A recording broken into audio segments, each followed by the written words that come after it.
아멘. 네, 오늘도 주의 날을 맞이하여서 예수 그리스도의 몸된 교회를 찾으신 사랑하는 성도 여러분들을 주님의 이름으로 축복합니다. 우리 좌우 앞뒤 한번 돌아보면서 인사하겠습니다. 잘 오셨습니다.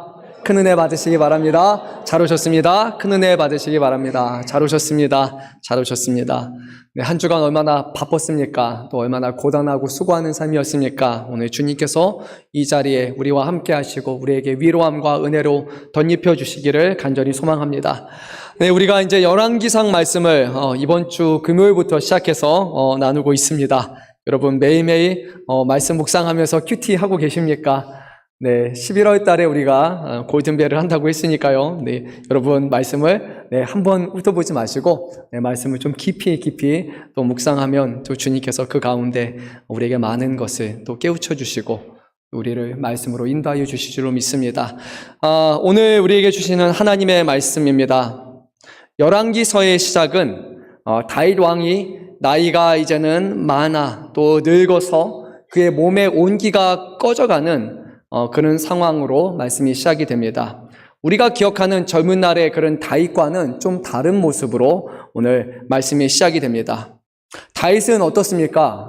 다윗은 빛이 붉고 눈이 빼어나고 얼굴이 아름다웠던 그런 젊은 목동의 다윗, 우리가 기억하지 않습니까? 또한 골리앗이라는 그 거대한 적군을 향해서도 두려워하지 않고 할례받지 않은 블레셋 사람이 살아계시는 하나님의 군대를 모욕하는 것 자기는 받아들일 수 없다라고 그 적진을 향해 나아갔던 다윗, 그것이 다윗의 모습이죠.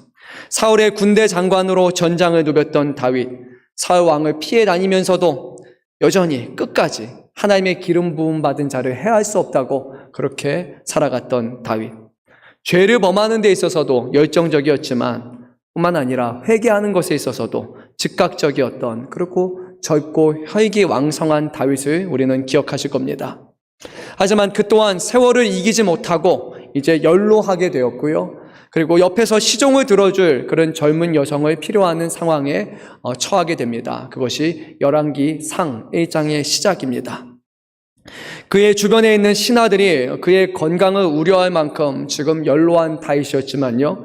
그에게 아직 미완의 숙제로 남겨진 것이 한 가지가 있었습니다. 여러분 무엇인 것 같습니까? 네, 말씀을 묵상하신 분은 아실 겁니다. 그렇죠? 아직 누가 그를 뒤어서 이스라엘의 왕위에 오른가 후계자를 아직 정하지 않았다는 겁니다. 우리가 나눌 열왕기상 1장 그리고 2장까지의 말씀은요. 다윗의 그 자손들 가운데 후계 다툼에 관한 그런 내용입니다. 다윗은 지금 죽을 날이 멀지 않았는데 여전히 후계를 결정하지 않았고 그리고 그 가운데 기다리다 못해서 스스로 내가 왕이 되겠다라고 그렇게 왕위를 주장하는 그의 넷째 아들 아도니아가 있고 그에 비해서 아무것도 내세울 것이 없는 다윗의 열째 아들 솔로몬이 이 말씀에 등장을 합니다. 이 세 사람들 그리고 이 사람을 둘러싼 여러 사람들과의 관계 속에서 왕위에 이제 결정이 되는 것처럼 보이지만요. 우리가 그 말씀을 자세히 들여다보면 결국 이 모든 일의 결국은 보이지 않는 손길로 이 모든 역사를 주관하시는 하나님의 손에 달려있음을 우리가 보게 됩니다. 오늘 우리가 이 시간 하나님의 말씀을 함께 나눌 때 하나님께서 어떻게 역사를 주관하시는지 우리가 함께 살펴보기 원합니다. 그리고 우리가 그것을 보고서 하나님은 과거의 하나님이 아니라 어제나 오늘이나 영원토록 동일하신 하나님이심을 다시 한번 우리가 기억하고 그 하나님께서 지금도 보이지 않는 손길로 우리 인생사 가운데 함께 하심을 우리가 기억하시기 바랍니다. 그리고 이 말씀을 우리의 삶에 적용하여 하나님의 선하신 일에 쓰임받는 저와 여러분 되시기를 간절히 소망합니다. 우리 이런 마음을 가지고 오늘 말씀을 나누도록 하겠습니다. 다윗이 나이가 들어서 이제 국정에 힘을 쓸 수 없는 그런 상황이었습니다. 근데 다윗은 아직까지도 지금 그를 뒤이어서 누가 이스라엘 왕이 될지를 선택하지 않았습니다. 어떻게 보면 좀 무책임한 것처럼 보입니다. 빨리 후계자를 세우고 그리고 그를 교육하고 가르쳐서 어떻게 이 이스라엘이 하나님이 기뻐하시는 나라로 정말 가야 될지를 지금 준비해야 될 그런 시기처럼 보이지만 다윗은 아직까지도 후계자를 세우지 않았습니다. 그러던 중에 오늘 1장 1절에서 4절 말씀을 보면요. 다윗은 혼자 거동하기 어려울 정도로 육신이 쇠약해져 있고 그리고 그의 시중들 젊은 여인을 구하겠다는 그런 신하들의 요청을 그가 마다하지 못하고 받아들일 수밖에 없는 그런 상황에 처하게 됩니다. 동시에 1장 4절 말씀을 보면 이 여인은 심히 아름다운 여인이었지만 다윗은 이 여인과 관계를 하지 않았다고 말씀하며 다윗은 여전히 하나님을 향한 그 마음과 믿음에 있어서 어릴 적과 변함이 없음을 우리에게 보여주고 있습니다. 다윗은 자신의 몸이 온전하지 못해 도움이 필요한 상황이었지만 그의 영은 여전히 깨어 있었고 아직 누가 그를 뒤이어서 왕위를 오를지에 대해서 아직 결정하지 않은 상황, 딱 거기서 오늘 말씀이 시작이 됩니다. 그러면 우리는 이런 질문을 할 수밖에 없어요. 왜 아직도 후계자를 세우지 않았습니까? 왜 아직도 세우지 않았습니까? 라고 생각이 듭니다.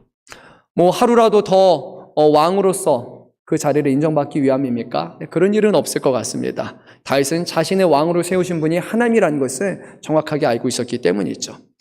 어쩌면 그가 후계 정한 것을 잃어버릴 만큼 그가 육체적으로 또 정신적으로나 너무나 쇠약해져 있기 때문일까요? 오늘 말씀을 쭉 살펴보게 되면 그것도 아니라는 것을 깨닫습니다. 다윗은 육신은 지금 연로하지만 그의 영혼은 온전히 깨어있음을 우리는 보게 됩니다.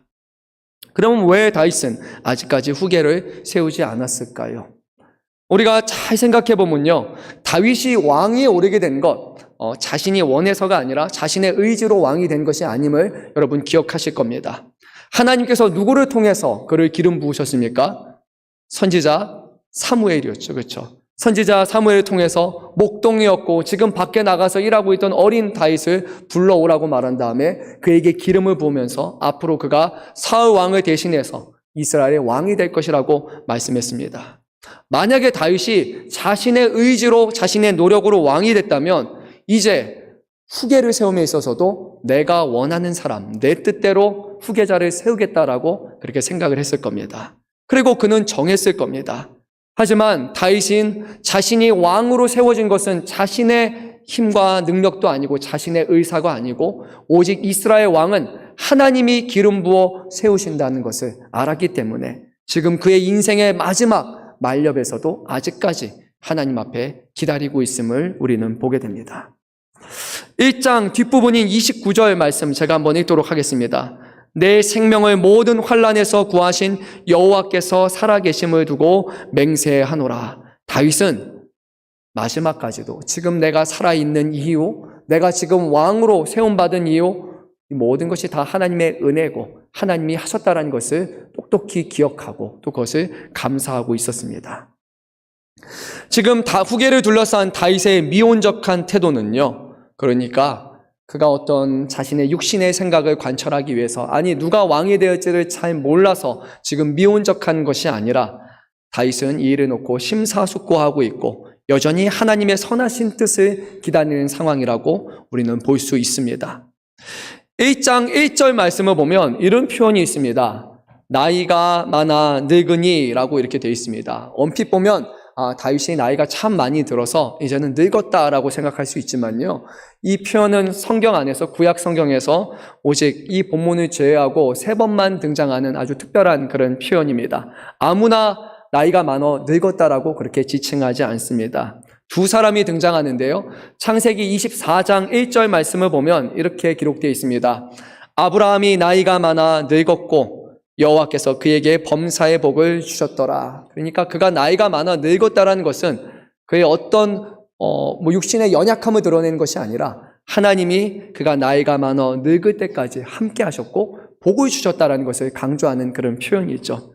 또 여호수아 13장 1절과 여호수아 23장 1절 말씀에서 또 2번에 걸쳐서 여호수아를 묘사하는 데 있어서 나이가 많아 늙었다라는 표현이 성경은 그렇게 사용하고 있습니다.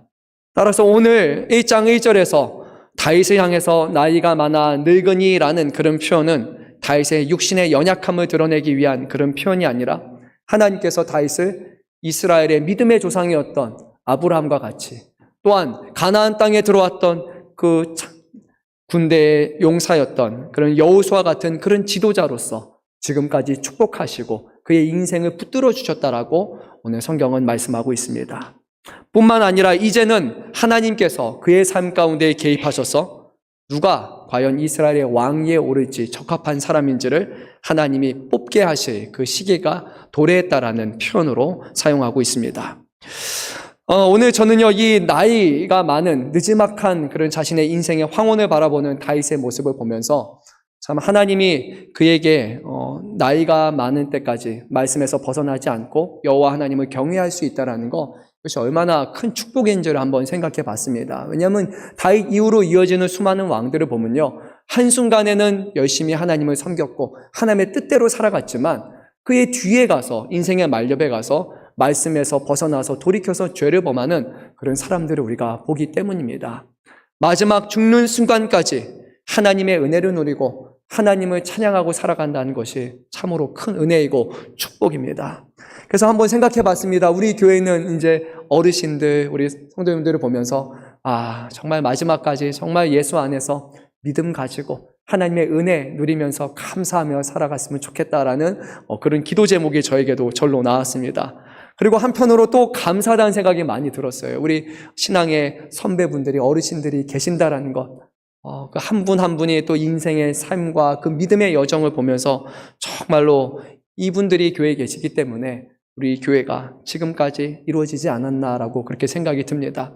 세상에서는 나이가 좀 들면 정년퇴임이다, 이제는 일터에서 그만둬야 된다고 말하지만요, 믿음의 여정에는 그런 것이 없습니다. 신앙의 연수가 더해가는 만큼 하나님을 사모하는 마음과 사랑하는 마음이 더해지고 또 그런 삶을 통하여서 증명되는 신앙을 통하여서 많은 성도들이, 저와 같은 어린 사람들이 그 모습을 보고 하나님의 살아계심을 보고 배우고 경험하며 살아가는 겁니다.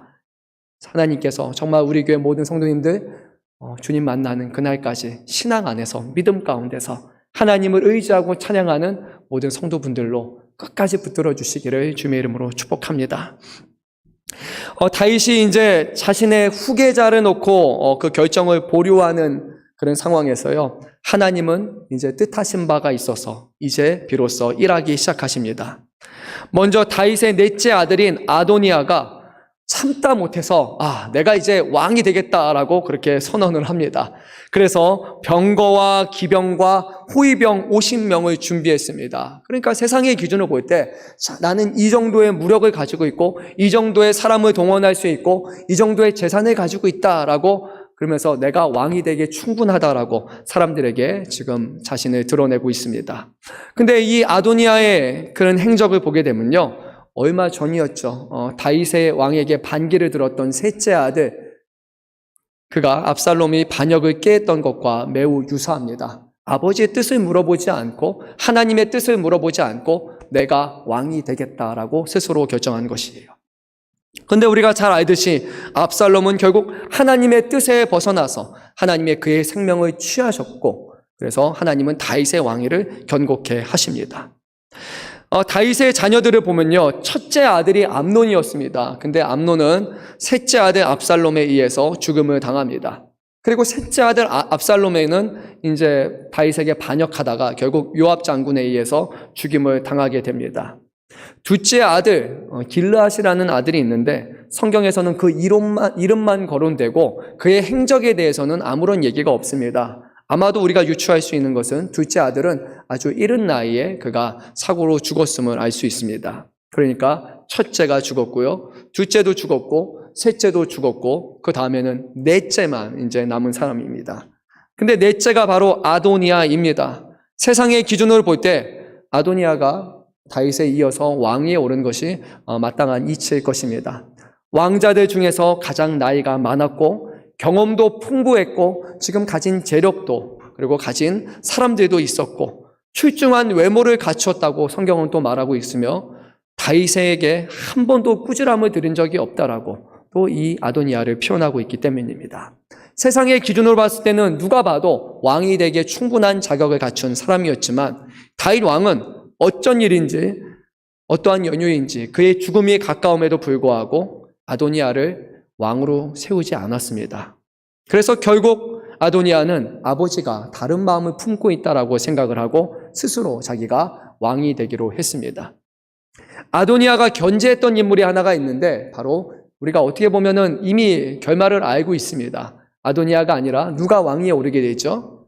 네, 솔로몬이 오게 됩니다. 스포일러가 되겠지만요. 네, 이미 아도니아는 이 솔로몬에 대해서 염두하고 있고 그를 경계하고 있습니다. 그래서 혹여라도 아버지가 솔로몬의 왕위로 세우기 전에 내가 먼저 왕이 되어야겠다라는 결심을 하게 됩니다. 아도니아가 이렇게 움직입니다. 먼저 수르야의 아들 요압 그리고 아비아다의 제사장을 포섭을 했습니다. 이 두 사람은요, 다윗과 함께했던 사람이었어요. 이 예루살렘을 탈환하고 그리고 나서 이스라엘의 통일 왕국을 세우는 데 있어서 다윗을 도와서 그 앞장섰던 건국, 그런 아버지라고 할 수 있는 인물들입니다. 그런데 이들 역시도 다윗과 함께 나이가 들었어요. 이미 다윗이 왕이 된 지 40년이 훌쩍 지났기 때문에, 그래서 이 사람들도 다 나이가 들고 말았습니다. 그래서 현역에서 활동하기보다는 오히려 뒤에서 영향력을 끼치는 인물들이 바로 이 두 사람이었습니다. 아도니아는 먼저 이 두 사람에게 다가가서 그들을 자신의 편으로 삼고, 그리고 이 두 사람을 구실점으로 해서 자신의 세력을 더욱더 구축하려고 했습니다. 그래서 자신들의 동생들, 왕자들에게 가서 나를 따를 것을, 그러면 내가 너희들과 함께했고 너의 직위와 모든 것을 보존해 줄 것이라고 그렇게 얘기를 하며 설득을 합니다. 또한 이 아도니아는 유다지파 사람들, 그 사람들의 신하들에게 다가가서 자신의 사람으로 삼게 됩니다. 유다지파를 자신의 사람으로 삼은 것은 특별한 이유가 있습니다. 왜냐하면 다윗이 원래는 유다지파의 사람이었는데요. 그런데 다윗이 나중에 이스라엘 전체 통일 왕국의 왕이 된 후에 이 유다지파 사람들에 대해서 특별한 대우를 해준 적이 없기 때문이에요. 그래서 유다지파 사람들의 마음속에는 우리는 처음부터 당신을 왕으로 세웠고 그 모든 일에 가담했던 사람인데 왜 나머지 이스라엘 나머지 지파들과 우리가 같냐라는 부분에 있어서 그들은 불편함을 가졌습니다. 그래서 결국에 우리가 잘 아는 대로 셋째 압살롬이 다윗에 대해서 반역을 할 때 어디에서 그 반역을 일으켰습니까? 헤브론이죠. 유다지파가 다스리고 있는 헤브론에서 유다지파의 사람들의 힘을 등에 업은 다음에 그리고 다윗의 반역에 가담하게 됩니다. 그리고 또 오늘 말씀을 보니까요, 아도니아 역시 다른 사람들이 아니라 유다지파 사람들을 주축으로 하여서 자신의 세력을 구축하고 그리하여 다윗 왕을 향해서 반기를 들게 됩니다. 아직 다윗 왕은 왕으로 다스리고 있는 시점이었습니다. 여전히 왕이었지만 아도니아는 자신이 이제 왕이라고 선포하고 말았습니다. 우리가 잘 아는 것처럼 그런데 이스라엘 왕은요, 내가 왕이 되겠다라고 해서 왕이 되는 것이 아닙니다. 내가 가진 무력, 내가 나를 지지하는 사람들의 숫자가 몇 명인가에 따라서 왕이 되는 것이 아니에요. 이스라엘의 왕이 되는 유일한 기준이 하나가 있습니다. 여러분 혹시 생각나십니까? 하나님이 택하시는 거예요. 하나님이 택하시고 하나님이 기름을 부으시면 그 사람이 왕이 되는 겁니다. 아무리 많은 무력이 있어서 아무리 많은 지도자들이 있어도 나를 따르는 어떤 엄청난 세력이 있어도 왕이 될 수 없습니다.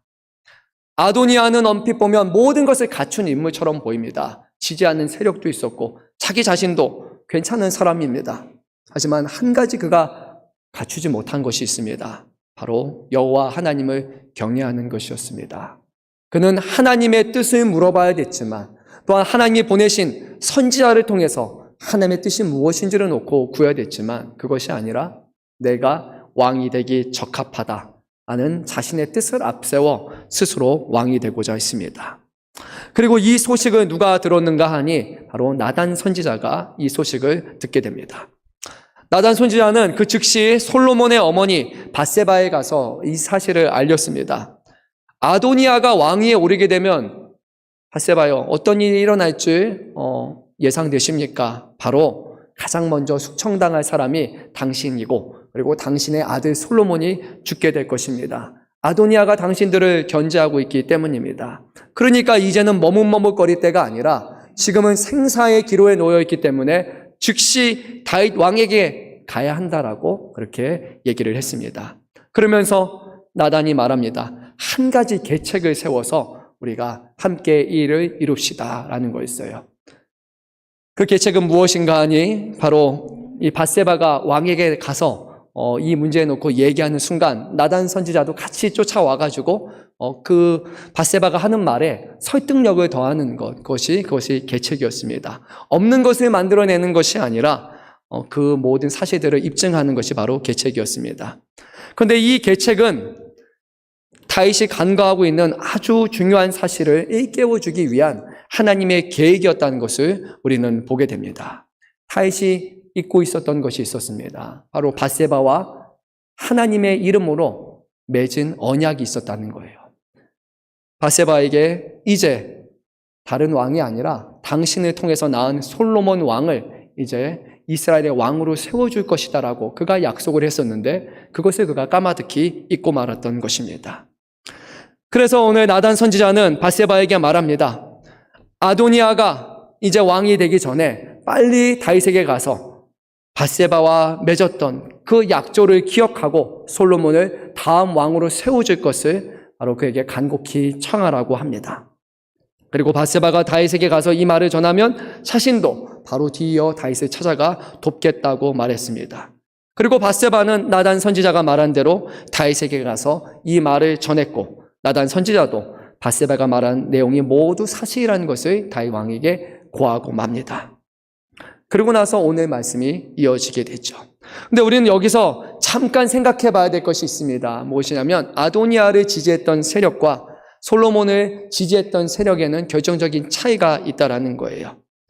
아도니아의 접근 방식은 먼저 정치적인 영향력을 세워가는 것이었습니다. 뒤에서 말을 할 수 있는 사람, 힘이 있는 사람들, 요압과 같은 사람들을 통해서 자신의 세력을 구축하려는 것이었어요. 또한 자신들이 지금 한 공적에 대해서 충분한 대우를 받지 못하고 있다라고 생각하는 그런 신하들에게 다윗을 향한 반감의 마음을 불러일으켜서 그래서 자신을 도와줄 것을 지금 요청하는 것이었어요. 그리고 자신들의 동생에게 너희들의 왕자의 자리를 계속해서 지키게 하겠다라고 말함으로써 자신의 정치적인 입지를 이어가려고 했습니다. 여기서 빠진 것이 있습니다. 무엇이 빠졌습니까? 하나님은 존재하지 않습니다. 오직 자신의 왕위를 위해서 세상이 말하는 권력, 정치적인 수단으로 인해서 왕위를 계승하려고 했던 것입니다. 이와 달리 솔로몬을 지지하는 세력들은 좀 달랐습니다.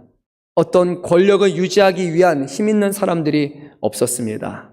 다만 하나님의 기뻐하시는 뜻과 다윗이 하나님 앞에서 맺은 그 약속, 그것을 붙들고 지켜야 된다고 말하는 나단 선지자와 밧세바, 그리고 하나님을 경건히 섬기는 사람들 뿐이었습니다. 나단 선지자와 밧세바가 지금 이 약속을 놓고 다윗에게 말하자 다윗은 기다렸다는 듯이 행동을 취합니다. 우리가 1장 앞부분을 보면요, 다윗은 아무 말 없이 그냥 병약하고 힘없는 왕처럼 보입니다.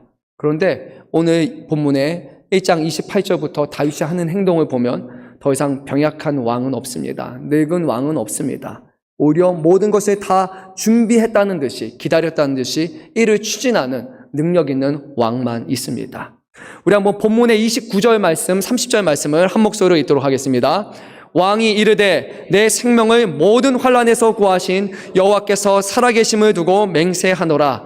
내가 이전에 이스라엘의 하나님 여호와를 가르쳐 내게 맹세하여 이르기를 내 아들 솔로몬이 반드시 나를 이어 왕이 되고 나를 대신하여 내 왕위에 앉으리라 하였으니 내가 오늘 그대로 행하리라. 아멘. 다윗은 먼저 밧세바를 불러서 자기가 지난날에 했던 그 약속을 다시 한번 되뇌이면서 내가 오늘 너에게 또 다른 약조를 맺겠다. 솔로몬을 오늘 왕으로 내가 세우겠다라고 그렇게 약속을 합니다. 그러고 나서 다윗은 이 솔로몬이 왕으로 세워줄 수 있는데 도움이 될 만한 사람들을 부릅니다. 제사장 사독, 선지자 나단, 그리고 여호야다의 아들 분야야로 알려져 있는 다윗의 호위 대장을 불러서 그에게 명령을 합니다. 지금 즉시 신하들을 데리고 솔로몬을 내 노새에 태워서 그리고 기온으로 가라. 그리고 그곳에서 너희가 해야 될 것은 솔로몬을 기름 부으라라고 얘기합니다. 하나님이 세우신 왕으로 그곳에 기름 부어 왕으로 세우라는 겁니다. 그 다음에 뿔나팔을 크게 불어서 모든 사람들에게 솔로몬이 왕이 됐음을 알리라. 옆에 있는 사람들은 솔로몬 왕은 만세수를 하옵소서 그렇게 말함으로 솔로몬을 왕으로 인정하라고 합니다. 그리고 나서 솔로몬을 다시 안전하게 이곳으로 데리고 와서 이제는 나를 대신해서 이 왕자에 앉게 하라. 그리고 이제 그가 이스라엘의 왕이 될 것이다 라고 그렇게 말했습니다. 다윗은 한 번 뜻을 정하자 거침이 없었습니다. 기다렸다는 듯이 솔로몬을 적합한 절차에 따라서 왕으로 세우기 위한 의식들을 하나하나 나열하면서 이것을 거행하라라고 그렇게 명령을 했습니다. 1장의 시작 부분과 28절 이후의 부분을 보면요, 두 명의 다윗이 있는 것 같습니다. 힘없는 다윗, 아니 젊은 날로 돌아간 그런 다윗이 있습니다. 무엇이 다윗을 이렇게 변화시켰습니까? 무엇이 조용히 묵묵히 있던 다윗을 이제 계획을 이뤄가는 그런 결정하는 다윗으로 변화시켰습니까? 딱 한 가지였습니다. 그가 하나님 앞에서 밧세바와 맺은 언약이었습니다. 그 언약의 말이 다윗을 움직였습니다. 누가 왕이 되어야 될 것인가? 언제 왕으로 세워야 될 것인가? 나단의 선지자와 그리고 밧세바의 입술을 통해서 하나님과 맺은 언약, 하나님 앞에서 맺은 언약, 솔로몬이 왕이 될 것이라는 그 말을 들었을 때 그는 주마등처럼 과거에 들었던 말들, 지나갔던 말들을 다시 되뇌이면서 그가 왕이 될 것이다 라고 외치게 됩니다. 다윗에게 있어서 그것이 그 어떤 것보다 중요한 것이었습니다. 아도니아가 왕이 되면 더 적합한 왕이 될까? 솔로몬이 왕이 되면 이스라엘을 더 잘 다스릴 수 있을까? 다윗은 이것을 염두에 두고 선택한 것이 아니라 그가 하나님 앞에서 했던 약속이었기 때문에 그것을 지켰던 것입니다. 여기서 우리는 다윗의 신앙을 엿볼 수 있습니다. 그에게 있어서 하나님이란 모든 일의 과정이고 결과라는 사실입니다. 저는요, 특별히 하나님의 결과라는 점을 우리가 잘 기억해야 됩니다. 하나님의 모든 일의 결과입니다. 여러분 어떤 생각이 드십니까? 하나님의 결과라는 것은 어떤 일의 진행함에 있어서 그 결과를 하나님 앞에 전적으로 맡긴다라는 그런 뜻입니다. 다른 말로 하면 우리가 원하는 결과를, 우리가 원하는 목표를 이미 정해놓고서 하나님 이대로 이루어 주십시오라고 하나님의 도우심을 구하는 것이 아니라 그 결과가, 그 결정이 하나님 앞에 달려 있습니다라고 그렇게 구하는 신앙입니다. 가령 우리가 하나님 앞에 나와 간구할 때 우리는 종종 결과를 정해놓기도 합니다. 하나님, 몸이 좀 불편한데, 몸이 아픈 곳이 있는데 하나님께서 이렇게 낫게 해 주십시오. 하나님, 제가 좀 어려운 일이 있습니다. 일이 잘 풀리고 해결되게 해 주십시오. 하나님, 지금 사업에 좀 어려운 문제가 있는데 하나님, 이 사업의 문제가 잘 해결될 수 있도록 하나님 도와주십시오. 제 자녀들에게 이런 문제가 있는데 하나님, 제 자녀들이 이렇게 되도록 하나님이 도와주십시오라고 우리는 이미 우리가 원하는 결과를 정해놓고서 하나님이 그대로 이루어져라고 우리는 하나님 앞에 구하지 않습니까? 우리가 이런 방식으로 기도하는 이유가 무엇일까요? 우리가 세상의 방식에 너무나 익숙하기 때문입니다. 세상의 방식은요, 이미 목표를 정해놓습니다. 그리고 그 목표에 도달하기 위한 계획을 수립을 합니다. 그리고 그 계획에 따라서 우리는 일합니다. 목적 지향적이고 결과 지향적, 그것이 오늘 우리가 행하는 모든 일들입니다. 그런데 하나님의 일에 있어서는 조금 다릅니다. 모든 결과가 하나님의 뜻대로 이루어지는 것. 그리고 그 모든 과정에서도 하나님의 거룩하심과 선하심이 드러내는 것이 목적이 되어야 됩니다.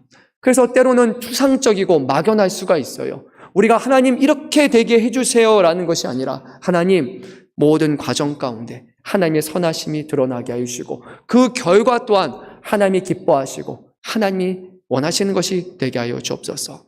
가령 그것이 내가 원하는 결과가 아니라 할지라도 하나님 그것을 받아들일 수 있도록 도와주시고 하나님의 지혜가 내 지혜보다 더 뛰어난 것을 믿으며 하나님의 말씀에 순종하며 결과를 받아들이게 하여 주옵소서 하고 우리는 그렇게 기도하는 것이 마땅하죠. 다윗은 무엇이 하나님의 뜻인지를 고민했습니다. 답을 정해놓고 그 답에 맞게 하나님을 구한 것이 결코 아니었습니다. 우리 오늘 이 다윗의 신앙을 좀 더 현실적으로 우리의 삶에 적용해 보면 좋을 것 같습니다. 이제 지금 시즌이 되면요, 저희 주보에 올라옵니다. 고3 아이들이 이름들이 이제 올라옵니다. 고3 자녀들을 위해서, 수험생들을 위해서, 대학 진로를 위해서 우리가 기도를 합니다. 그때 우리의 기도가 무엇에 초점에 맞춰져 있는지를 잘 생각해 봐야 됩니다. 혹시라도 우리의 자녀들이 이런 대학에 들어가는 것을 우리는 목적을 설정해 놓고서 기도하고 있다면 우리는 조심해야 됩니다. 하나님 여기 들어가게 해 주십시오. 하나님 좋은 대학에 들어가게 해 주십시오라고 하나님이 이 결과를 이뤄달라고 기도하고 있습니까? 아니면 하나님이 기뻐하시는 뜻대로 하나님이 원하시는 곳으로 우리의 자녀들을 보내주십시오라고 기도하고 있습니까? 만약 대학을 목표로 두고 기도한다면요, 우리는 이 대학이라는 결과를 이루기 위해서 다른 것들을 포기할 겁니다. 목적이 중요한 거니까요. 근데 그런 과정에서 우리가 잃게 되는 것이 있어요. 대학을 위해서 공부를 해야 되니까, 학원을 가야 되니까, 더 많은 시간을 준비해야 되니까, 그러니까 우리가 그것을 위해서 무엇을 포기합니까? 예배드리는 시간을 포기합니다. 신앙을 포기합니다. 고3이니까 공부할 때지 너희 지금 교회 다닐 때 아니라고, 너희 주일날 학원 가야지 지금 이럴 때 아니라고, 목적이 중요한 거다. 1년만 참고 1년 열심히 공부하고 대학 들어가서 청년부에서 신앙생활을 하면 되니까 라고 이미 우리는 그 목적을 이루기 위해서 하나님을 버리고 예배를 버리고 신앙을 버립니다. 그것이 하나님이 기뻐하시는 것이라고 생각하며 또 하나님 그렇게 이루어 주십시오, 응답해 주십시오라고 하나님 앞에 그 목적을 위해서 기도합니다. 너무 적나라하게 제가 말하는 걸까요? 그런데 하나님 보시기에 어떻게 느껴지시겠습니까? 하나님 대학을 위해서 하나님을 멀리하게 해주십시오. 하나님 이 기도에 응답하여 주십시오. 하나님이 그 기도를 들으실 때 그래 좋다라고 하실까요? 아니면 우리의 욕심에 가득 찬 기도라고 주님은 말씀하실까요? 종종 우리 취업을 앞둔 청년들도 기도합니다.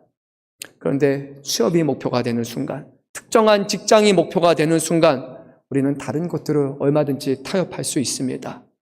하나님 앞에 예배드리는 시간들, 하나님 앞에 섬기고 봉사했던 것들, 그것은 어느 순간에 무의미하고 무가치한 게 되어버리고 직장에 들어가는 것이 우선이 되고 거기서 좋은 직장에서 사람들에게 인정받고 살아가는 것이 더 하나님이 기뻐하시는 뜻인 것처럼, 그것이 하나님의 은혜를 누리며 축복을 경험하며 사는 것처럼 우리는 그렇게 기도하고 있지는 않습니까? 결과는 무엇입니까? 하나님께 예배드릴 시간이 더 없어집니다. 교회에서 더 멀어지고 맙니다. 어느 순간 좋은 직장에 들어갔더니 하나님과의 관계가 무너지고 맙니다. 이것이 하나님의 기뻐하시는 선한 뜻일까요? 우리의 부모들은 어떻습니까? 내 집 마련을 위해서, 건강을 위해서, 또 특별히 오늘날에는 자녀가 너무 귀하다 보니까 우리의 자녀의 양육을 위해서 하나님 앞에 기도하고 무수히 기도합니다. 때로는 우리가 목표를 설정해 버립니다. 그리고 나서 하나님을, 그 거룩하신 하나님을, 온 우주를 창조하신 하나님을 내가 원하는 작은 틀 안에 하나님을 우겨 넣으려고 하고 있지는 않습니까? 그리고 응답이 되면 하나님은 살아계시다고 하나님 앞에 감사하고, 우리가 원하는 대로가, 아니 하나님이 기뻐하시는 뜻대로 되지 않고 내가 원하는 대로 기도가 이루어지지 않으면 하나님 왜 응답하지 않으십니까? 왜 내 기도를 받지 아니하십니까? 라고 우리는 하나님이 계시지 않는 것처럼 여기고 있지는 않습니까? 하나님의 뜻과 하나님의 영광이 우리의 삶의 목표점이 될 때 비로소 우리는 하나님과의 온전한 관계를 맺을 수 있습니다. 그때 비로소 무엇이 옳고 그름인지를 우리는 구별할 수 있게 돼요. 우리의 흐트러진 인생들이, 무질서한 질생들이 이제 그때 제대로 나열되게 되는 겁니다. 목표점은 하나님이 되어야 됩니다. 내 영광이 아니라, 내 안녕이 아니라, 내 성공이 아니라 하나님이 목표가 될 때 비로소 우리는 하나님 앞에 바로 설 수 있게 되는 겁니다. 종종 자녀 양육이 목적이 되어서 자녀를 너무나 잘 키우려고 한 나머지 자녀가 우상이 돼버리고 맙니다. 그러다가 가정에 어려움이 찾아오고 자녀가 엇나가기 시작을 합니다. 그러면 모든 것이 다 깨져버리고 맙니다. 자녀를 우상으로 삼지 마십시오. 자녀 잘 키우는 것을 목표로 삼지 마십시오. 하나님을 영광 돌리는 것을 우선으로 삼으십시오. 우리의 자녀가, 우리의 모든 삶이 하나님 앞에 드려지는 거룩한 산제물이 되는 것을 목표점으로 삼으십시오. 그러면 우리의 인생이 비로소 제대로 된 방향으로 나아가게 될 것입니다. 우리는 자신의 모든 삶을 하나님 앞에 전적으로 맡기시고 그 가운데 하나님의 뜻하신 바를 온전히 이루신 한 분을 봅니다. 예수께서 이르시되 나의 양식은 나의 보내신 이의 뜻을 행하며 그의 일을 온전히 이루는 이것이니라. 내가 하늘에서 내려온 것은 내 뜻을 행하려 함이 아니요 나를 보내신 이의 뜻을 행하려 함이니라. 나를 보내신 이가 나와 함께 하시도다. 나는 항상 그가 기뻐하시는 일을 행함으로 나를 혼자 두지 아니하셨느니라. 나를 믿는 자는 나를 믿는 것이 아니요 나를 보내신 이를 믿는 것이며 나를 보는 자는 나를 보내신 이를 보는 것이니라. 이것이 주님이 우리에게 가르쳐 주시는 진리였고 도였습니다. 하나님의 영광을 위해서 살아가는 것이 바로 우리의 인생의 바른 방향이라는 겁니다. 그리고 그 뜻대로 순종하시고 이루신 예수 그리스도를 하나님은 죽음 가운데서 사망 권세에서 다시 살려주어서 온 세상의 왕으로 세우셨음을 우리가 보게 됩니다. 예수님은 이렇게 말씀하셨습니다. 너에게 평강이 있을지어다. 아버지께서 나를 보내신 것 같이 나도 너희를 보내노라. 아멘. 우리 주님은 저와 여러분 한 사람 한 사람을 하나님의 뜻 가운데 순종하며 살아가는 주의 영광 위에 살아가는 자로 이 세상에 보내셨습니다. 우리 교회는 세상에 보내신 바 되는 곳입니다. 이곳에는 우리의 기쁨과 우리의 영광이 첫째가 아니라 하나님의 살아계심을 드러내고 그분의 영광을 위해 살아가는 것이 첫째가 되어야 됩니다. 때로는 염려가 들 수도 있습니다. 주께 맡긴 인생 과연 잘 풀릴까요? 우리가 주께 맡기면 너무 많은 것을 희생해야 되는 것은 아닐까요? 라는 생각이 우리에는 들 수 있을 것입니다. 하나님의 살아계심을 믿는다면 그런 염려를 할 필요가 없습니다. 하나님은 선하시고 인자하시기 때문에 그분은 우리를 사랑하셔서 자신의 아들의 생명을 아낌없이 내어주시는 우리의 아버지시기 때문에 우리 아버지는 우리가 떡을 달라고 구할 때 돌을 주시는 분이 아니라고 우리 주님은 말씀하셨기 때문에 모든 것을 풍족히 주시는 우리 아버지시기 때문에 우리가 하나님 앞에 하나님의 영광을 위해서 구하면 주님은 이 모든 것을 우리에게 더하실 것이라 약속하셨습니다. 때로는 우리의 의심이, 우리의 믿음 없음이 우리가 하나님의 뜻대로 순종하지 못하게 되는 것입니다. 하나님 앞에 신뢰하고 믿고 살아가십시오. 하나님이 그 인생을 책임지시고 우리가 생각지도 못하는 방식으로 우리가 열심히 해서 가장 잘 살 수 있는 방식과는 가히 비교되지 않는 상상하지 못하는 방식으로 하나님은 우리 안에서 가장 좋은 것을 이끌어내시고 선한 길로 우리를 이끄시고 사용하실 것입니다. 다윗은 마지막까지 기다렸습니다. 그리고 우리가 잘 아는 대로 하나님은 가장 적합한 방식으로 솔로몬의 왕위에 오르게 됩니다. 이후의 말씀이지만요, 아도니아는요, 다윗에게 반기를 드지도 않습니다. 솔로몬이 왕이 되었다는 소식을 듣자마자 아도니아를 왕으로 추앙하려고 모였던 사람들이 순식간에 흩어지게 됩니다. 뿔뿔이 흩어집니다. 아무 일 없던 것처럼 혹여라도 내가 반역에 가담한 사람이 될까봐 겁나가지고 아무 일도 없이 다 흩어지게 됩니다. 그 방식이 아니라 다윗이 만약에 세웠다고 생각해 보십시오. 솔로몬, 내가 원하는 때 그가 원하는 방식으로 세웠다고 생각해 보십시오. 그러면 아도니아가 그것을 인정했겠습니까? 그렇지 않습니다. 하지만 끝까지 그가 기다렸기 때문에 아도니아가 먼저 하나님 앞에 반역하게 되고 다윗 앞에 반역하는 때까지 하나님은 그를 기다리게 하시고 결국 솔로몬이 왕이 되도록 모든 것을 이끌어 주셨습니다. 오늘 그 다윗의 믿음을 우리가 함께 본받기를 원합니다. 오늘 말씀에서 우리는 세상의 기준으로 다윗을 볼 때요, 다윗은 이런 왕입니다. 늙고 병약한 왕, 후계를 세우는 것에 있어서 미온적한 그런 왕일 뿐일 것입니다. 하지만 우리가 믿음의 눈으로, 신앙의 눈으로 다윗을 바라보게 된다면 다윗은 여전히 하나님의 뜻만을 바라보는 어린아이가 같은 그런 순수한 믿음의 왕이라는 것을 보게 될 것입니다. 하나님은 그분의 이름을 위하여 모든 것을 맡길 수 있는 사람들을 통하여 역사하십니다. 복을 받기 위하여 예수를 믿기보다 이미 예수를 믿는 것이 가장 큰 복이라는 것을 기억하시기 바랍니다. 그분의 뜻대로 순종하며 살아가는 것이 우리가 택할 수 있는 최선의 길이라는 것을 오늘 말씀을 통해서 다시 한번 우리가 믿을 수 있기를 바랍니다. 오늘 우리의 마음을 다시 한번 굳건히 다잡으시기를 바랍니다. 끝으로 우리 말씀 한 구절 읽고 마치도록 하겠습니다. 로마서 14장 8절 말씀, 우리 사도 바울의 고백을 우리 함께 읽도록 하겠습니다. 로마서 14장 8절 말씀 한 목소리 읽도록 하겠습니다. 살아도 주를 위하여 살고 죽어도 주를 위하여 죽나니 그러므로 사나 죽으나 우리가 주의 것이로다. 아멘. 우리가 누구의 것이라고요? 주님의 것입니다. 주님은 자신의 것을 함부로 하시는 분이 아닙니다. 우리의 삶과 죽음이 하나님 앞에 있음을 믿으시고 주께 맡긴 인생 되시기 바랍니다. 하나님의 선하신 일에, 영광스러운 일에 우리 모두를 사용하시고 세상의 강한 자들, 스스로 자랑하는 사람들, 내가 왕이라고 부르는 사람들을 부끄럽게 하시고 그 일에 하나님 앞에 겸손한 사람들을 세우실 줄로 믿습니다. 그런 축복을 누리는 저와 여러분 되시기를 간절히 소망합니다. 기도드립니다. 사랑이 많으신 주님, 오늘도 주의 말씀을 통하여